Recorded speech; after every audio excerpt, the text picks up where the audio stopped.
Today's dream is ditzy, and it features two adventurous girls embarking on a strange trip, which could possibly turn out to be the worst trip of their entire lives, after they have a series of unexpected events in the sea, which could lead to the end of their lives. But how will all this happen? That's what we'll see in the dream. We start the movie with Kaya, sister making breakfast for her brother. After their beloved mother passed away, they both now live together with their father. He was in shock from their mother's death. Kaya must leave her younger brother with their father. Telling him she's going out with her friend and won't be late, she gently starts to remind him to take proper care of his diabetes medication routine. After a while, Kaya meets her friend, Tessa, who has been her friend for a long time.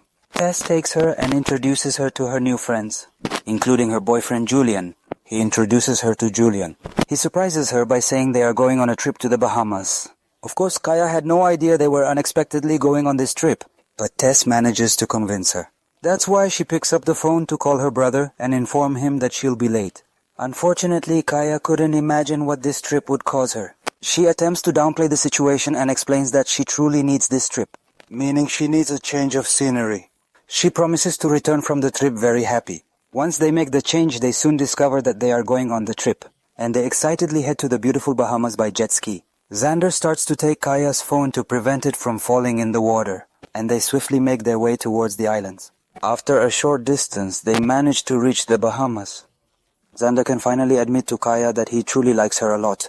Then they make an effort to truly enjoy their time in the beautiful place as much as possible. They eagerly begin exploring all the fascinating caves nearby. Of course, Kaya gradually gets much closer to Xander. At the end of the long day, they ultimately decide to return to the shore. Due to reckless speed, their return journey faced issues. They are unable to control the jet ski. They collide with some motorcyclists, and then all four of them fall into the sea. Xander has suffered a very serious head injury. Unfortunately, they can't find their friend Julian. A significant amount of time passes while they are adrift in the sea. Also, the curious sharks begin to swim closer to them. Luckily, after some time has passed, a boat finally approaches them. Quickly, the boat owner approaches them and tries to save him. At that time, Julian's injury was quite serious indeed. Then Kia informs the fishermen that they have a third colleague. They have not yet located him at sea. She is asked if anyone else is with them, and she answers no. Then she informs him that he can call for help to come and assist them promptly. Ray the fisherman starts to lose hope and get some ideas. At that moment, Taz gets up and tries to get them water. After some time passes, Kaya begins to feel concerned about Taz. This situation compels her to leave Xander momentarily to check on her friend and go inside. She meets Ray the fisherman, who tells her that the person she's looking for is in the bathroom. She goes back to ask him if he called for help or not. At that moment, he confirms that he did it earlier. But suddenly, Ray starts pulling cotton from the cupboard. He puts a strange substance on it and quickly begins to use it against Kaya. It's extreme when you lose control and fall asleep. Ray carefully begins to unlock the fridge on the boat, which was secured tightly with heavy chains. After that, he moves around the boat.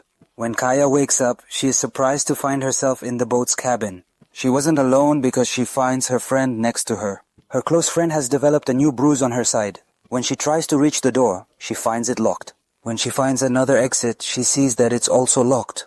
At that moment, they suddenly notice that there's a significant amount of blood all around them. There's also some scratching on the wooden pieces that are there. Of course, this made both of them terrified. The next day, Kaya hears a sound coming from outside. Ray then begins to slowly open the door. He brings her water and food. At that moment, Kaya tries to plead with Ray. Her friend is sick and has diabetes, she informs him. She also has a little brother who has diabetes and she needs to go to him now. Noticing his disinterest, she begins to ascend the stairs. This is what makes Ray start yelling at them. He tells them that this boat is his and has its own rules. He will withhold food from them, and next time he will deprive them of water. Then he goes back and locks the door again.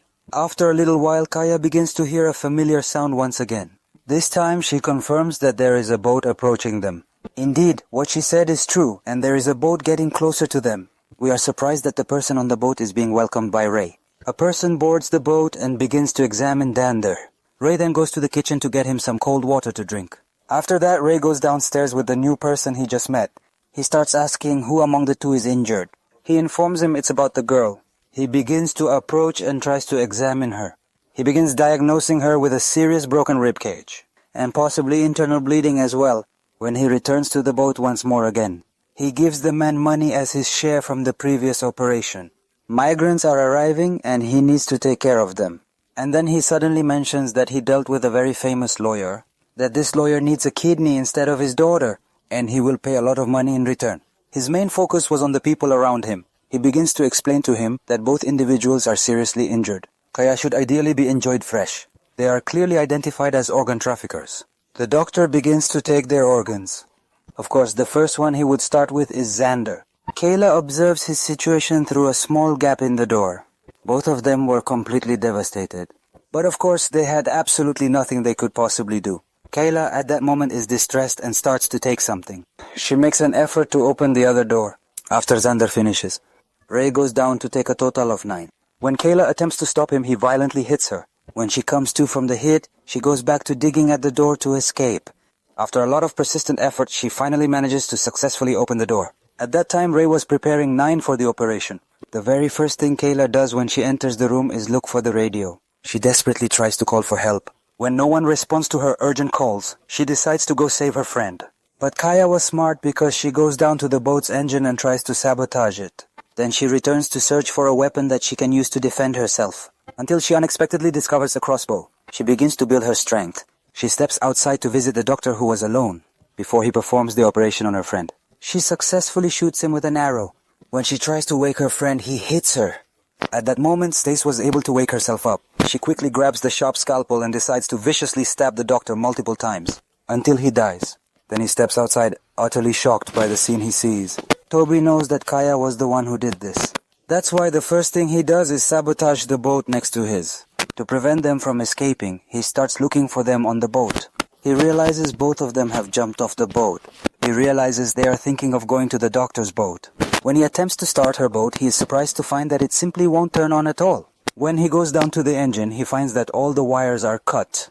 Halfway through the task, she can't manage to continue anymore. At that moment, she firmly asks Kaya to leave her side and go. Kaya promises her friend that she will definitely come back to help her again. She then starts to move with all her strength for a long distance. Ultimately, she successfully manages to reach the doctor's boat. The first thing she searches for once again is the old radio on the shelf. That's what made her press all the buttons on the boat. She actually succeeds and starts calling for help. After multiple tries, she finally receives a response and explains her situation. At that point, the person on the radio starts explaining to her. To rescue her, they need to locate her. This process is accomplished using the location tracking device installed on the boat. When Kaya searches the boat, she finds a laptop. It contains all the doctor's crimes. Among them is her personal photo. She returns to search for the lighthouse that I told her so much about. When she searches, she finds a radio. Then she finds the lighthouse device I mentioned. She tells her that to work, it needs to be thrown in the water. But when she goes to throw it, she hears footsteps on the boat. This situation causes her to retreat and attempt to conceal herself, because Ray has indeed decided to come to the boat as well. This time he is there to finish her off. Despite all this chaos, Skaya skillfully manages to hide from him, and she goes back up to the deck with the flare gun. Regrettably, Ray's perspective is the one driving this. He grabs the knife he has and stabs her. But Kaya refuses to give up. At the very last moment, she desperately tries to defend herself. She attempts to use Ray as a means to draw him closer. Because when he gets too close, without him even noticing, she swiftly hits him with the flare gun. And of course, that was enough to kill him in the most brutal way. In her last attempt to save herself, she tries to throw the beacon into the sea. He struggles to hold on to the beacon with all his strength. She keeps crawling until she gets on top of the boat. She throws it into the sea with strength. Unfortunately, the distance wasn't close enough for it to fall into the sea. Kaya loses her only remaining hope of ever being rescued from danger. After a while, the winds pick up on the boat. This causes the boat to shake multiple times, and then the beacon falls into the water.